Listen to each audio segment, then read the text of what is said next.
بسم الله الرحمن الرحيم ياسين والقرآن الحكيم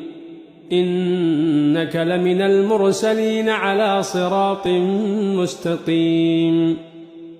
تنزيل العزيز الرحيم لتنذر قوما ما أنذر آباؤهم فهم غافلون لقد حق القول على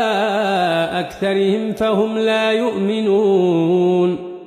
إنا جعلنا في أعناقهم أغلالا فهي إلى الأذقان فهم مقمحون وجعلنا من بين أيديهم سدا ومن خلفهم سدا فأغشيناهم فهم لا يبصرون